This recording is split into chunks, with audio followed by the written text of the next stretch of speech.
What's good, everybody? This is your boy Jagging off the Go to Jags YouTube. 904 to Bowl City, Duval. We in the fucking building yet again. Okay, now that I got the little rant about referees out of the way, I feel like the time is now to dive into an even bigger issue with the Jacksonville Jaguars right now, and that being one coach Urban Meyer. Now, see, this is what pisses me off about this. I was genuinely excited about this hire. Like, yeah, I know Urban Meyer in the past has been a shady character, and I had a love-hate relationship to begin with, considering he won my Florida Gators 2 national championships, but then he, just up and left to take the Ohio State job. And who knows how true his health reasons are. And before I go any further, this goes beyond the fucking bar video. At this point, I don't even care about that. I've touched on it. I did a whole video touching on it. Yeah, it was stupid, but, it's it shouldn't even be a big deal at this point. I'm even more concerned about the football aspect of Urban Meyer.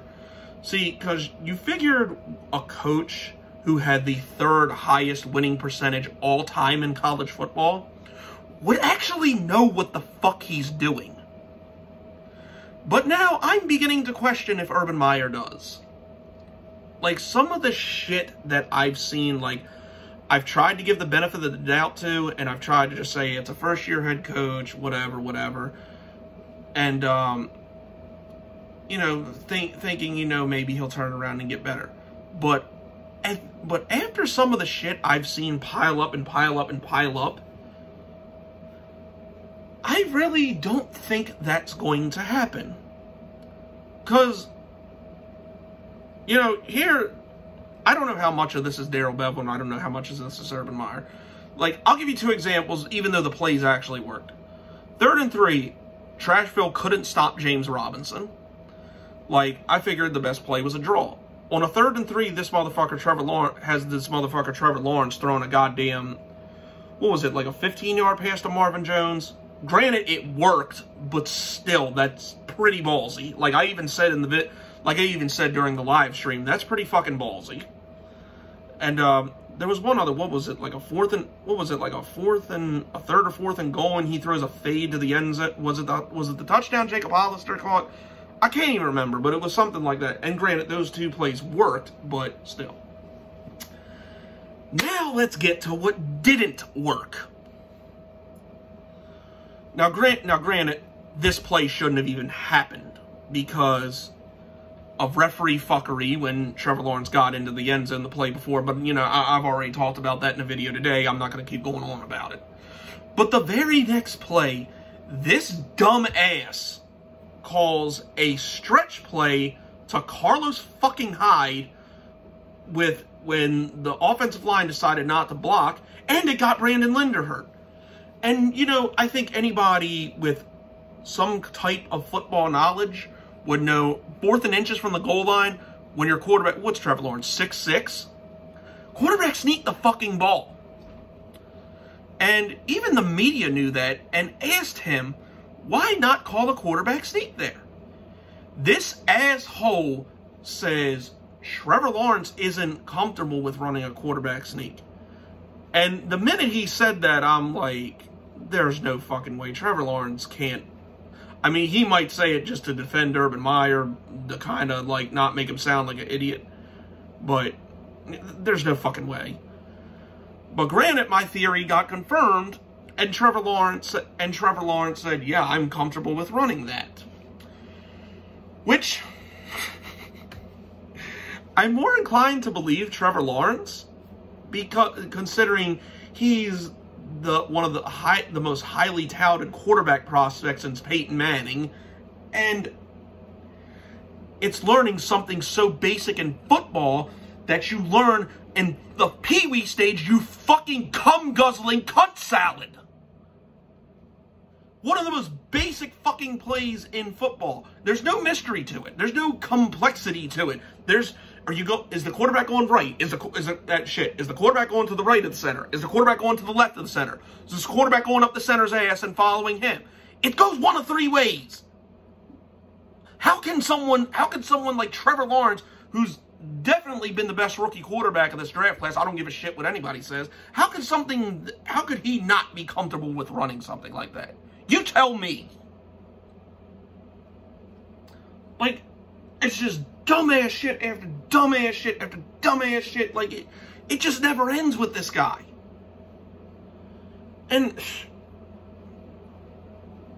you know, it's sad to say, like, people were actually looking at Gus Brett, people like that's something that, like saying something like that, that's something I wouldn't even expect something to come out of idiots' mouths like Gus Bradley or Doug Marrone. I wouldn't expect it to come from them. And it's even worse because it came from you, and you're supposed to be this mastermind of coaching.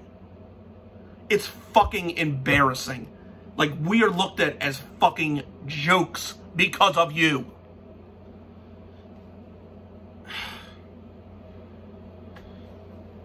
And you know, it's really sad to say this.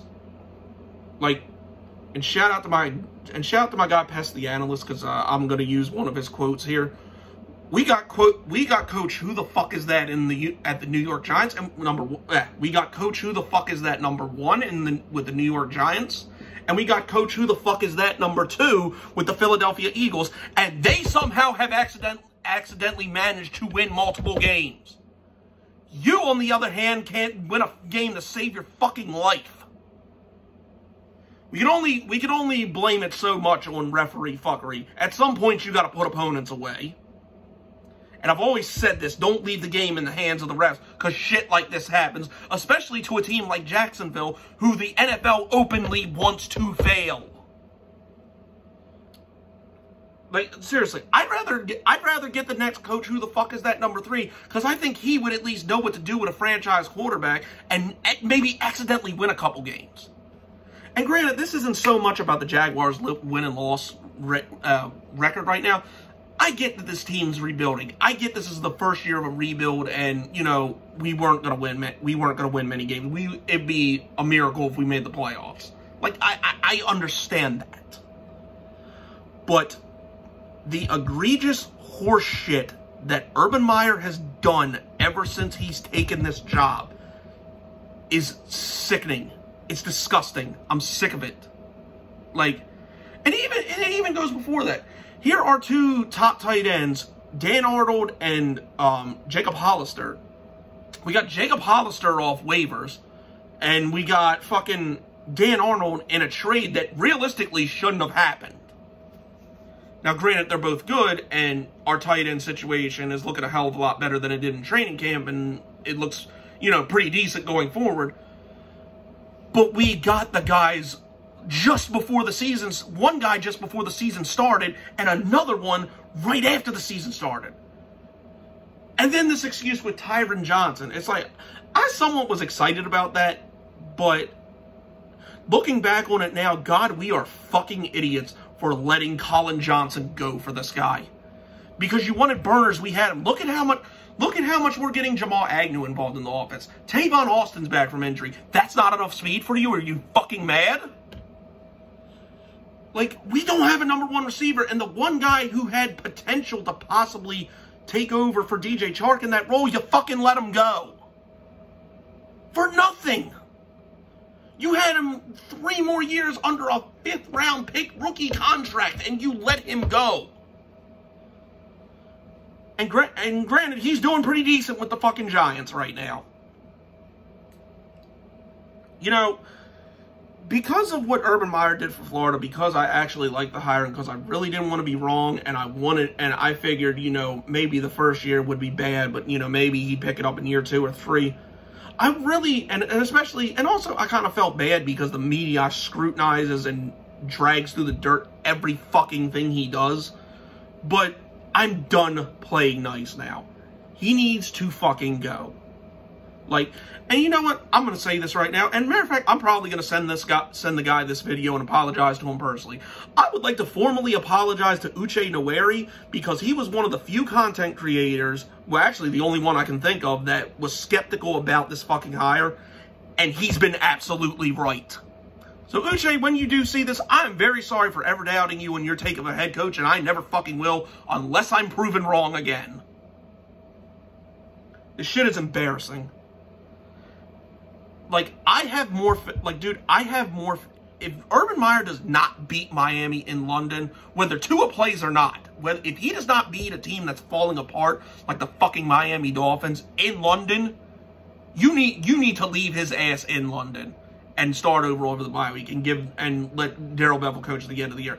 And yes, as incompetent as Darrell Bevell sometimes has been in his tenure so far as offensive coordinator, I have more faith in him running the team to accidentally to win a couple games and make us look like a respectable NFL team than this asshole.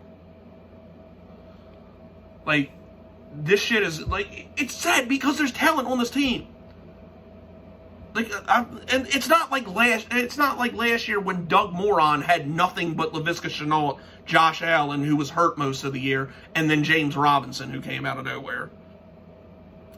Because, and honestly, I kind of don't have faith in Shad Khan to pull the trigger on a coach after 1 year. Because we kept Gus Bradley, Dave Caldwell, and Doug Marrone a hell of a lot longer than we fucking should have. Like, I gotta catch my breath. This shit's irritating.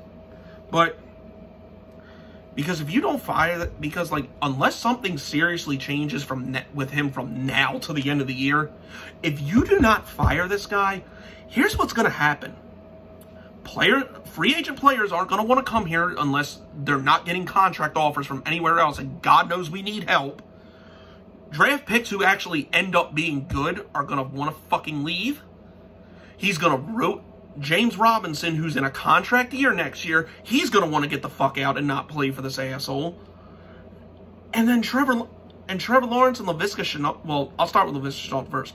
Laviska Shenault is going to want to get the fuck out of here, and he might be the best thing we got going at receiver, which, by the way, on the subject of Laviska Shenault, how is he our biggest threat at receiver and he has one fucking target? As much as I love Jamal Agnew and Tavon Austin, they should not be getting more targets than him. They shouldn't.